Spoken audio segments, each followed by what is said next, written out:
नमस्कार, मैं अंजना और आप देख रहे हैं द बिहार 24। आइए नजर डालते हैं इस वक्त की बड़ी खबर पर। भारी मात्रा में हथियार के साथ कई नाबालिग गिरफ्तार। एसएसपी कार्तिकेय शर्मा ने आज प्रेस वार्ता में मीडिया को संबोधित करते हुए कहा कि कई सारे नाबालिग लड़कों को भारी मात्रा में हथियार के साथ गिरफ्तार किया गया। उन्होंने कहा कि यह सभी नाबालिग अपराधी जगह जगह हवाई फायरिंग करते थे और फिर उसका वीडियो बनाकर सोशल साइट पर डाला करते थे।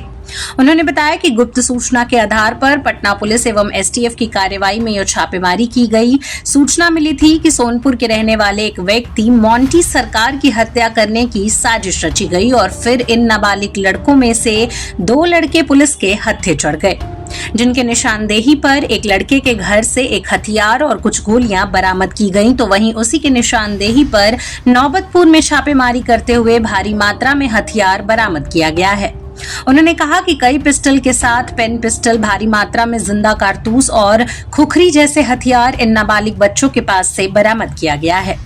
पटना एसएसपी कार्तिकेय शर्मा ने लोगों से अपील करते हुए कहा कि आप अपने अपने बच्चों पर ध्यान दें, क्योंकि ऐसे बच्चों को ड्रग्स, पैसा और हथियार का लालच दिखाकर बड़े बड़े अपराधी अब छोटे छोटे अपराध करवाते नजर आ रहे हैं।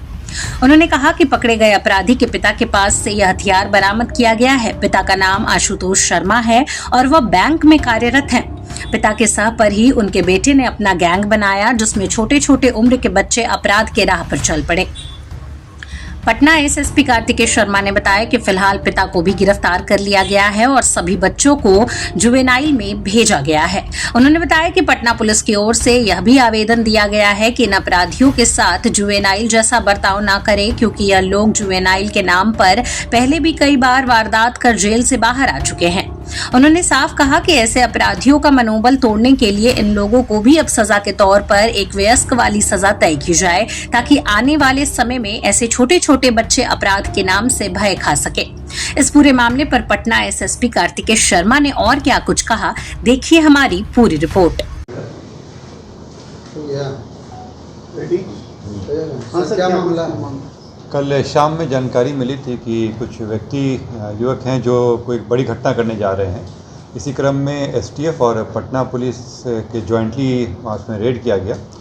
इसमें 2 विधि विरुद्ध बालक पकड़ाए। इसमें उनसे जब पूछताछ की गई तो बताया कि वो एक हत्या करने के मकसद से जा रहे थे और इसके लिए उनके पास जो हथियार था वो रखे हुए हैं। साथ ही उनके मोबाइल फ़ोन से कई घटनाओं के बारे में वीडियो वगैरह मिला। उसमें कई ऐसे फ़ोटो मिले जिसमें वो फायरिंग कर रहे थे और अन्य लोगों के साथ उसमें हथियार और गोली भी मिल रहा था। उसमें जब उनके हथियार के बारे में जानकारी प्राप्त की गई तो उन्हीं में से एक विधि विरुद्ध बालक जो था, उसके पिता के कमरे से हथियार बरामद हुआ, एक हथियार और एक गोली, जिसमें दीघा थाना में केस दर्ज किया गया। उनके फ़ोन में से जो पता चला कि काफ़ी भारी मात्रा में हथियार और गोली रखा हुआ है। उस क्रम में नौबतपुर में छापेमारी की गई। छापेमारी करने के क्रम में वहाँ से 2 पिस्टल, एक पेन पिस्टल, 4 मैगज़ीन और 137 राउंड जिंदा कारतूस बरामद किया गया है। साथ ही 2 खुखरी, 3 चाकू बरामद किया गया है। इसमें मैं बताना चाहूँगा कि जो विधि विरुद्ध बालक पकड़ाया है वो कुछ दिन पहले ही यहाँ पे अटल पथ के पास में हवाई फायरिंग करने समय में भी एक केस हुआ था। उस समय वो नाबालिग होने के कारण उसे जेल फॉरवर्ड नहीं किया गया था। उसमें ये वही बालक जो कुछ दिन पहले निकला था और घटना ही किया था। इसमें हम लोग अभी कोशिश करेंगे कि इसमें हम लोग करें कि इतनी बड़ी घटना करने जा रहा था तो न्यायालय में हम लोग अपील करेंगे कि इसको वैसे की तरह ही ट्रीट किया जाए इसमें, और इसमें उसी तरह से कुछ चलाया जाए। किसकी हत्या होने वाली थी? बताया छपरा में सोनपुर में रहने वाले एक व्यक्ति की हत्या करने जा रहा था। क्या मोंटी सरकार नाम से है, उससे कुछ दुश्मनी था आपस में इन लोगों का, उसी में जा रहा था। ये हथियार इसका पिता दिया या कहीं से खरीद कर लाया था? इसमें पिता के सहयोग से ये रखे हुए था और पिता के पास से ही बरामद किया गया इसमें। और मैं आप लोगों के द्वारा पब्लिक से भी ये कहना चाहूँगा कि अपने बच्चों पर ध्यान दें कि वो क्या एक्टिविटी कर रहे हैं, किसकी संगति में रह रहे हैं, क्योंकि ये कुछ दिनों से चल रहा है इस तरह का कि लोगों को प्रलोभन, खास करके युवाओं को प्रलोभन दिया जा रहा है पैसे, ड्रग्स और हथियार का, और उसमें फंसा के उनसे बहुत सारे क्राइम करवाए जा रहे हैं। तो अपने बच्चों पर ध्यान दें कि वो क्या एक्टिविटी कर रहे हैं उसमें, और अपराध में जाने से उनको रोकें, मोह में नहीं पड़ें, कड़ी अनुशासन में रखें उनको, क्योंकि इसका खामियाजा है उस बच्चे के साथ साथ परिवार को भुगतना पड़ता है। दुश्मनी किससे थी? इन्हीं बालकों से थी या किसी और से दुश्मनी थी? इसमें दुश्मनी थी। वहाँ पे सोनपुर का रहने वाला मोंटी नाम को बताया जा रहा था, उसके साथ दुश्मनी था। कुछ आपस में इन लोगों का मतभेद हो गया था, उसी में माने जा रहे थे। मैं इसलिए आपको कह रहा हूँ क्योंकि ये व्यक्ति काफ़ी कुछ समय से हथियार और गोली चला रहा था। वहाँ पे फायरिंग भी किया था, वीडियो भी बनाया था। इनके पास ऐसे वीडियो भी मिले हैं कि लोगों के ऊपर फायरिंग भी किया है ये। और अब चूँकि उनको रोका नहीं गया परिवार के द्वारा, इसलिए बाद बढ़ते बढ़ते भी हत्या करने पे भी आ गए थे। पिता का किस तरह से सह मिलता था इन लोगों को? पिता के द्वारा ना रोका गया है इसमें।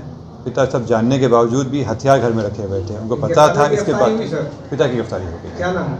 आशुतोष कुमार शर्मा। पिता का भी आपराधिक इतिहास है? नहीं, उनका आपराधिक इतिहास नहीं है। वो बताया जा रहा था कि बैंक में काम करते हैं, इनकी माता भी शायद कहीं काम करती हैं।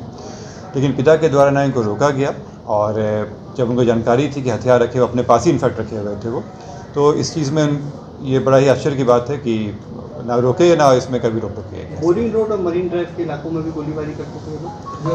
विधि विरुद्ध बालक है, उसका नाम क्या? पहले जो हर नाम विधि विरुद्ध बालक का नाम नहीं दिया जा सकता है इसमें, और इसलिए उसके बारे में कोई भी आइडेंटिटी आप लोगों को नहीं बताई। पिता का क्या नाम है सर? इसके पिता का क्या नाम है? आशुतोष कुमार शर्मा। पिता उसका था कि अगर हथियार छुपा के रखे हुए हैं तो किस लिए था वो उसमें। बाकी उस एरिया में जो इस तरह की बातें हैं तो हम लोग नज़र रख रहे हैं, खास करके जो युवा वर्ग है, और कोशिश करेंगे काउंसलिंग करा के उनको, जो उनको जो लग रहा है कि ये आसान रास्ता ढूंढने की कोशिश कर रहे हैं वो क्विक फेम के लिए, तो उनको समझाने की हम लोग कोशिश करेंगे। और पब्लिक से भी अपील रहेगी कि अपने बच्चों पे ध्यान। अब तक के लिए बस इतना ही, फिर मिलते हैं कैसी ही बड़ी खबर के साथ। तब तक के लिए नमस्कार और देखते रहिए द बिहार 24।